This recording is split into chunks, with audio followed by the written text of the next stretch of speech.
Morning, Coach. Can you hear us okay? Yes. Great. We'll kick things off. We have a number of writers here to ask some questions. First up will be Ralph Russo. Ralph?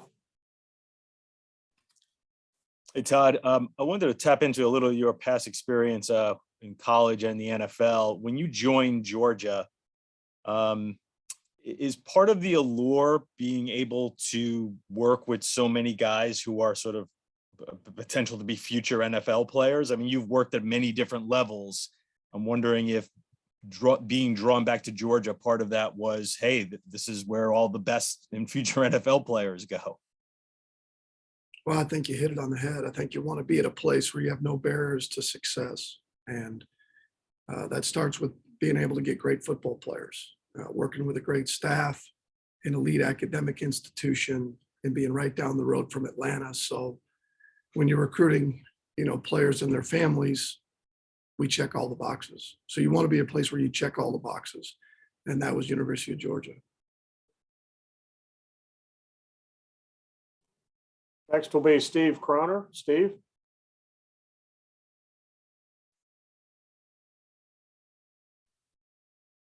Doing a story on Brock Bowers. How soon before he got on campus did you realize he was going to have such an impact on your offense? And how have you made him a better tight end? And how has he made you a better offensive coordinator? Well, the first part of it is,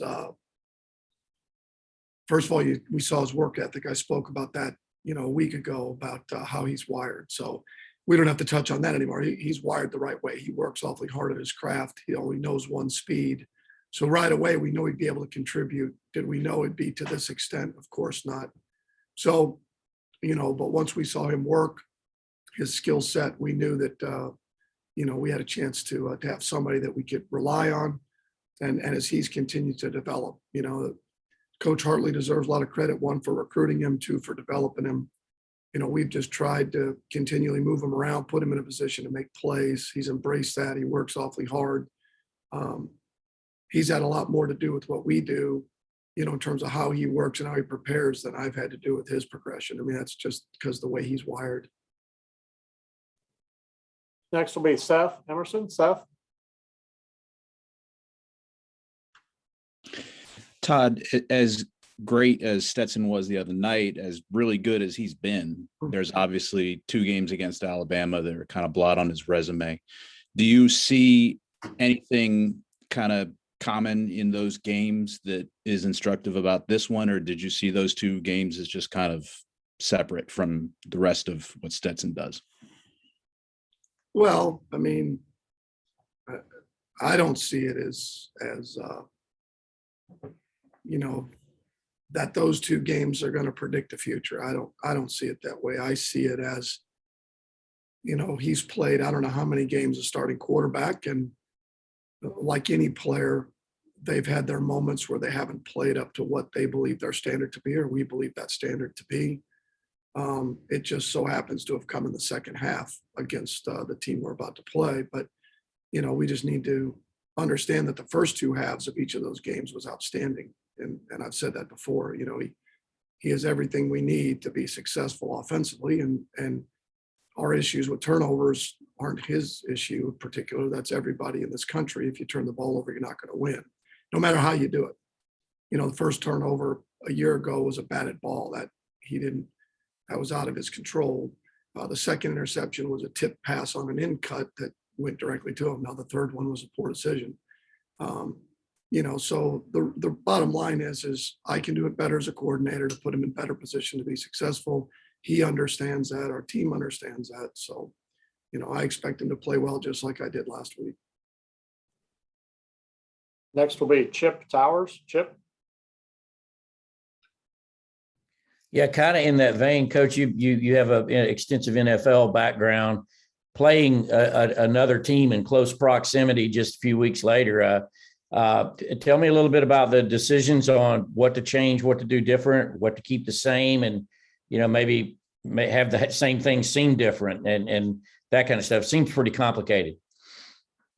Well, you're right. It is a little bit different. You do get that in the NFL with your division teams where you play them twice, and sometimes you can play them relatively close together like this is. And, and we played them last year. So we've got enough film on what they want to do, and they're not going to change. They're successful for a reason for what they do. And so are we. I mean, if you're constantly changing what you do and your identity, I don't think you're going to be very good at anything. So obviously we take from the things that we did well and build on that, and the things we didn't do as well.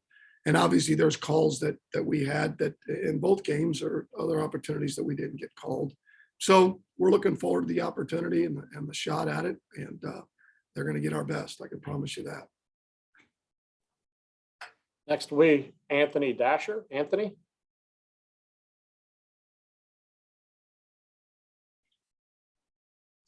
Hey, Todd. How do you best quantify, the improvements when you talk about Stetson that he's made from last year to right now to become starting quarterback? Well, I think he's obviously second year in the system, being around us as a coaching staff. What we do offensively, I think, is big. And just playing. I think we forgot at times, that he really hadn't played a lot of football here. And I think being around the same players, I think the consistency that we've had at times, that we've tried to get the ball to those guys have helped. But to me, he's matured in terms of understanding what we want to get done, and also just playing. There's just the reps that you get in practice and then games that get into your memory bank, whether they're scars or things you've solved or decision making, I think all comes into that.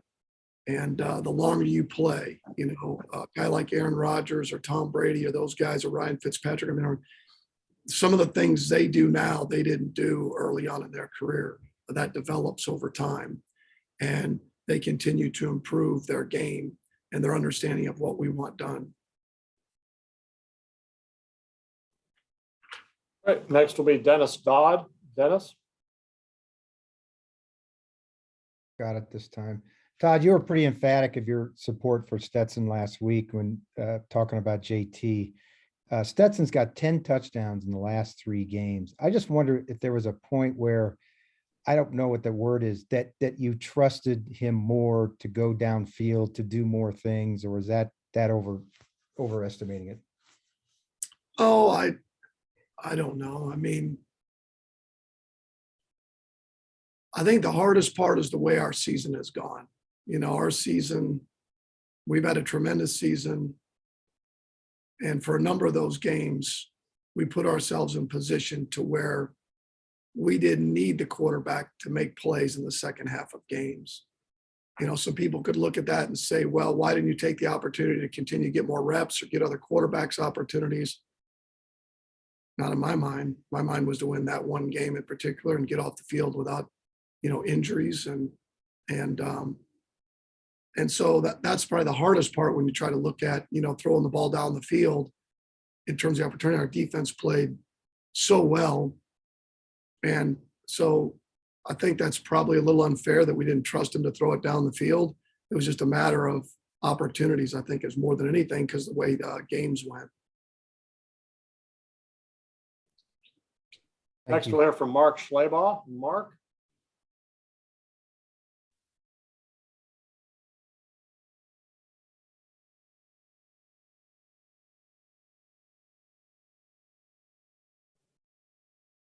Mark, you with us? You talked about Georgia checking all the boxes in terms of resources and recruiting area and facilities and everything else. Were you aware that they hadn't won a title since 1980 when you got there? How much have you heard about it, and what would it mean to end that? I had not, because I really, in a lot of ways, that didn't factor into it, because I knew what the place was like now, and I knew the success that they had, and we're awfully close in previous years to that. And that's what you can ask, is just an opportunity to put yourself in the tournament or in position, I guess the best way to put it. So I just knew that the opportunity to get really good players, lead academic institution, Atlanta being right down the road, unbelievable support. And I think that's where you want to be. Next will be Matt Baker. Matt. Hey, Todd, I'm with the Tampa Bay Times. So I wanted to ask you about your time with the Buccaneers. I'm sure you've learned something every stop you've been at. What about your time with the Bucs has kind of helped you become a better coach at this level? Well, first of all, I loved my time at Tampa, the 3 years I was there, working for a close friend and mentor, Dirk Cutter, who gave me an opportunity to come back to the NFL as an offensive coordinator. We still have a place down there, but the organization was first class. The Glazers treated me with unbelievable respect. The front office, was tremendous. What I remember is, unfortunately, we just didn't get it done. We didn't win enough games, but really enjoyed the players. We had a great nucleus of players. I learned a lot in terms of how hard it is to win in the NFL. And I shouldn't say I learned that. I knew that anyways, but it's hard, to win in the NFL. And but the bottom line is we didn't win enough games, but the relationships that I had with everybody as part of the organization and the coaches and the players was unbelievable. Next will be Mark Weiser. Mark?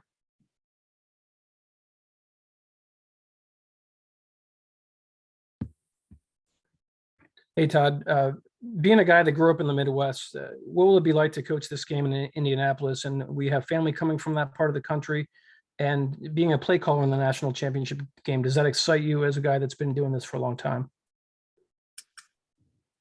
Well, I don't miss the cold, so that part of it doesn't overly excite me. Thank God the game's indoors, so that doesn't factor into that.